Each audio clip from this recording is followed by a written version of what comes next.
G'day, welcome to Oly35mm, user-based, quasi-empirical, cheap and cheerful videos on Olympus 35mm cameras. Now, this is January the 8th, 2015, and this happens to be or would have been, if you're still alive, the 82nd birthday of Yoshihisa Matani, who was the designer of the original pen, and then went on to design the famous OM series, the XA, and the Mu, or stylus.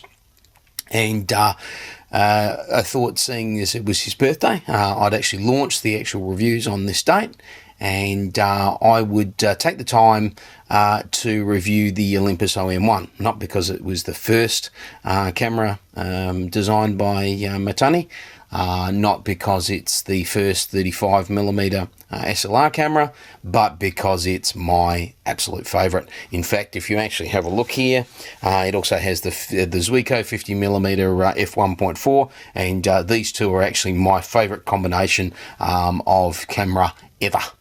Okay, so let's have a quick look at this camera. Okay, in 1972 at Photokina in Cologne, the Olympus M-1 was introduced into the fray of new cameras.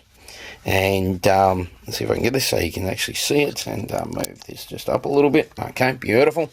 And the Olympus M1 caused quite a stir in 1972, and so much so that Leica got a little bit grumpy about using the M designation. So after the first 5,000 units, it became the Olympus OM-1. So Olympus Matani 1.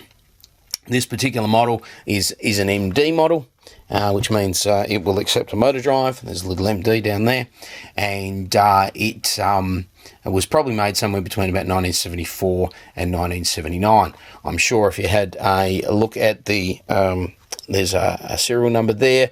If some clever clogs on the internet could read that serial number, they could probably tell me when it was actually manufactured. But to be honest with you, I just take photographs, and I don't really care. Great great photography tool, great camera. It is bulletproof, used by professionals during the 70s. I had a friend who dropped one off the, unfortunately by accident, dropped one off the back of a motorbike traveling about 80 kilometers an hour, and picked it up and has used it ever since. So this is how good they are. Also can be used manually without, it is actually a fully manual camera, can be used without a battery. Battery only supports the metering system, and if you want to use the Sunny 16 rule, then you can actually use the entire camera without having to worry about having a battery at all, which is a good thing, because the battery compartment, which is this little fella in here, takes a PX625 or a PX13 battery, which was 1.35 volts. And you can't get 1.35 volt mercury batteries anymore. You can actually still get some online, which are zinc air, but they don't last very long, only about 4 months or so. And if you wanted to, you can actually get them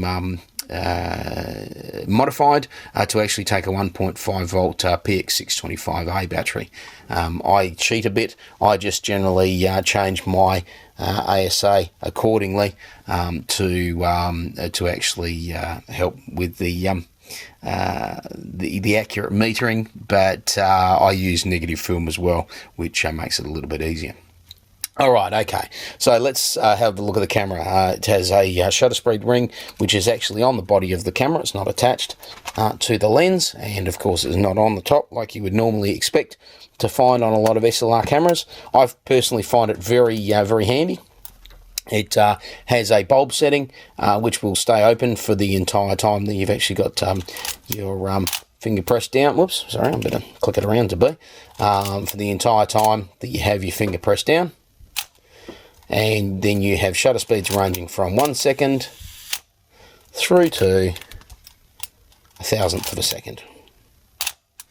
Okie dokie, lovely sounding shutter and mirror section there. You actually have a mirror lockup as well, which is good for your bulb settings. So for any time photography, it prevents mirror shake. We have a rewind button, so when you need to, it's actually a little lever that swings around. I think it's supposed to lock there, but mine doesn't. So you can rewind the film back into its canister. It has a self-timer, which runs for approximately about 10 seconds. Oh, sorry, you actually got to push this little lever here. That's what you get for playing with so many cameras. You tend to forget all of these things. Roughly about 10 seconds and clack. There you go. Okay. Meter lever on the top to turn your meter on. You have an ASA, which is what we now call ISO, dial here running from 25 ISO through to 1600. But again, if you use that Sunny 16 rule, you can do whatever you like and put whatever type of film you want in there. There's various different tables on the internet that you can also look up to. Okie dokie, so there's a hot shoe on here which can be replaced by other hot shoes. There's also an X-Sync which is on the side as well for flash. A couple of camera lugs so you can put a strap on. I try not to use straps, or if I do, I try and use just a wrist strap to be able to use it. Inside is a curtain shutter, and it is a horizontal shutter, which is one of the reasons why it can only go up to 1,000th of a second. Later models in various cameras had, if I can show you that, oops, had a vertical shutter. There you go, and you can actually see the, well, you can't see the shutter, but you can actually see the lens opening. There you go. Righty-ho, now inside.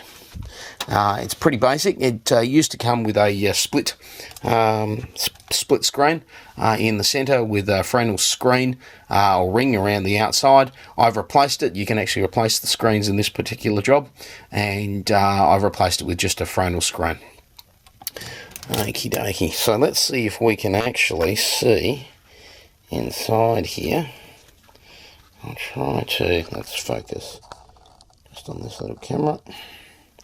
In the background, that's another Matani model, the XA2.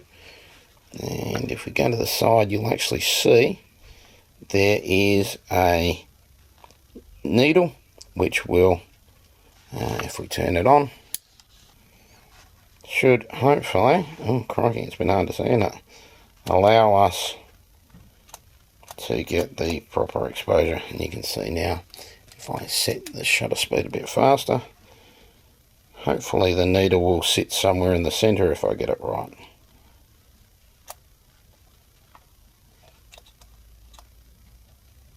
I can't even see it. Oh, here it is. It's up the top, isn't it? And there it is in the center, I think. It's a bit hard. Okie dokie. So that's my first review on an Olympus 35mm camera, and it's pretty dodgy, but I'm sure that as I go along, I'll make them better and better. Please bear with me. Thank you very much for joining me. I hope you can stay with me for the rest of the year. We've got roughly about 40 models to be able to look at and play with and review. Okay, you can catch me on G+, you can catch me on Instagram under Oly35mm. You can catch me on Facebook, and also YouTube on Oly35mm. You can catch me on Facebook and Flickr on Oly, O-L-Y, the word 35mm. So hopefully you'll come along and you'll look at the rest of my stuff as well. Have yourself a great day. Thanks for listening. Thanks for watching. Cheers. Bye.